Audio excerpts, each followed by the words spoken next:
اور یاد رکھیے گا اس بارگاہ میں قد کاٹ نہیں دیکھے جاتے، حسب و نسب نہیں دیکھا جاتا، خاندان نہیں دیکھا جاتا، رنگ روپ نہیں دیکھا جاتا، وہاں پہ محبت و اخلاص دیکھا جاتا ہے۔ جو محبت اور اخلاص کا پیکر بن کے ان کی بارگاہ میں درود و سلام پڑھنے کا عادی بن جائے، مالک پھر اسے وہ مقام عطا فرماتے ہیں کہ بڑے بڑے قد کاٹ والے بھی ایڑیاں اٹھا اٹھا کے دیکھا کرتے ہیں۔ دلائل الخیرات کتاب ہے جی، اس کے مصنف ہیں شیخ محمد بن سلمان جزولی رحمۃ اللہ تعالی علیہ۔ آپ نے یہ کتاب لکھی پہلے حرف سے لے کے آخری حرف تک، اس میں اور کچھ بھی نہیں لکھا، صرف اور صرف رسول اللہ کی ذات پہ درود لکھا۔ آپ کے پاس ایک شخص حاضر ہوا، کہنے لگا حضور لوگوں نے بڑی کتابیں لکھی ہیں، پہلی لائن میں حمد بیان کرتے ہیں، دوسری لائن میں رسول اللہ کی ذات پہ درود لکھتے ہیں، پھر کسی اور عنوان کی طرف لکھتے ہیں، لیکن آپ کو کیا ہوا کہ پہلے حرف سے لے کے آخری حرف تک کتاب میں اور کچھ لکھا ہی نہیں، صرف اور صرف رسول اللہ کی ذات پہ درود ہی لکھا۔ تو شیخ محمد بن سلمان جزولی فرماتے ہیں میری زندگی میں میرے ساتھ ایک واقعہ پیش آیا جس نے مجھے مجبور کیا کہ میں اگر لکھنا چاہوں تو اور کچھ نہ لکھوں، صرف اور صرف محمد عربی کی ذات پہ درود و سلام لکھوں۔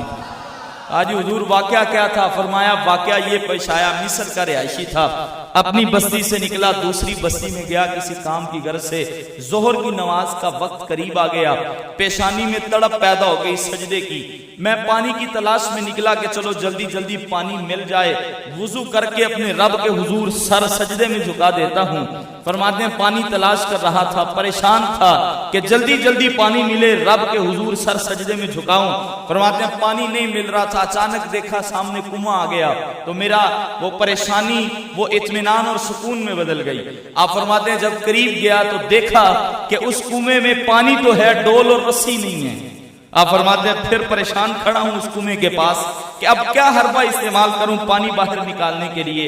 فرماتے ہیں میں وہاں پہ کھڑا، پریشانی کے آثار چہرے پہ نمودار تھے، وہاں پہ کھڑا ہوں کہ اس کنویں کے بالکل ساتھ کچا مکان ہے، اس کچے مکان کی چھت پہ 7 یا 8 سال کی بچی کھڑی ہے۔ کہتے ہیں مجھے پریشان دیکھ کے کہتی ہے بابا آپ کون ہیں؟ فرماتے ہیں میں نے کہا انا محمد بن سلیمان الجزولی، مجھے زمانہ محمد بن سلمان جزولی کے نام سے جانتا ہے۔ کہتے ہیں وہ بچی آگے سے کہنے لگی وہی محمد بن سلمان جزولی کہ مصر کے گلی کوچوں میں جس کی ولایت کا ڈنکا بجتا ہے، مصر کا بچہ بچہ جانتا ہے کہ وہ اللہ کے قرب میں رہنے والا شخص ہے۔ فرمایا ہاں میں وہی محمد بن سلمان جزولی ہوں۔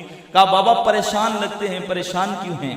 تو فرمایا بیٹا وضو کرنا ہے، نماز کا وقت ہے، پانی بھی میسر ہے، ڈول اور رسی نہیں، پریشان اس وجہ سے ہوں کہ پانی نکالوں کیسے۔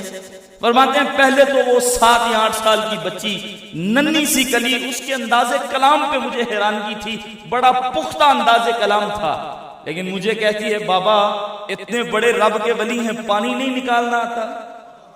کہتے ہیں میں نے کہا پتر پانی کیسے نکالوں، ڈول اور رسی تو ہے نہیں۔ تو فرماتے ہیں وہ بچی میری طرف دیکھ کے کہتی ہے بابا اگر اجازت دیں تو میں نہ بتاؤں پانی کیسے نکالا کرتے ہیں؟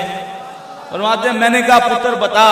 حضرت شیخ محمد بن سلمان جزولی فرماتے ہیں فوالذی نفسی بیدہ، فرمایا کہ میں اس بچی کی طرف جو 7 یا 8 سال کی بچی کچے مکان کی چھت پہ کھڑی، اس کی طرف نگاہیں بھر کے دیکھ رہا ہوں، اور وہ بچی مجھے کہتی ہے بابا میری ننھی عمر کو نہ دیکھیے، میرے والدین نے میری تربیت دین محمد کے مطابق پکی کر کے رکھی ہے۔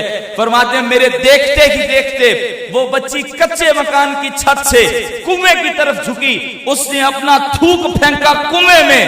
فرماتے ہیں فوالذی نفسی بیدہ، اور زمانے والوں مجھے پیدا کرنے والی ذات کی قسم میں فیصلہ نہیں کر سکا اس بچی کا تھوک پہلے کنویں میں گرا یا پانی ابل کر پہلے باہر آیا۔ فرماتے ہیں میں حیران اور متعجب کھڑا ہوں، میں وضو بھول گیا۔ میں نے کہا پتر یہ بتا یہ مقام کہاں سے ملا، یہ رتبہ کہاں سے ملا، یہ عزت و عظمت، یہ شان و شوکت کہاں سے ملی؟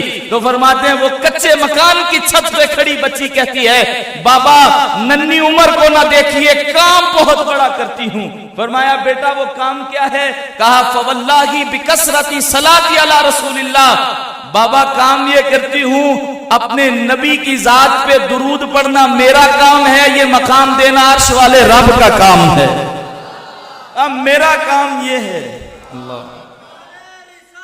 یا رسول اللہ حق جا گیا۔ زندہ کہا بابا میرا کام یہ ہے، میں اپنے نبی کی ذات پہ اس دنیا فانی میں رہتے ہوئے کثرت سے درود و سلام پڑھتی ہوں، عرش والے رب نے مجھے یہ مقام عطا فرما دیا ہے۔ تو جو بندہ درود پڑھنے کا عادی بن جائے اسے اتنی رفتیں اور مقام دیا جاتا ہے کہ بڑے بڑے قد کاٹ والے لوگ بھی ایڑیاں اٹھا اٹھا کے دیکھتے ہیں۔ یار یہ میرے رسول کی محبت کا فیضان نہیں ہے کہ آپ ادھر بیٹھ کے درود پڑھیں اللہ آپ پہ 10 رحمتیں نازل فرماتا ہے؟ یہ میرے رسول کی محبت کا فیضان نہیں ہے آپ صرف ایک دفعہ اپنے لبوں کو ہلا کے رسول اللہ کی ذات پہ درود پڑھیں، عرش والا رب 10 درجے بلند فرما دے۔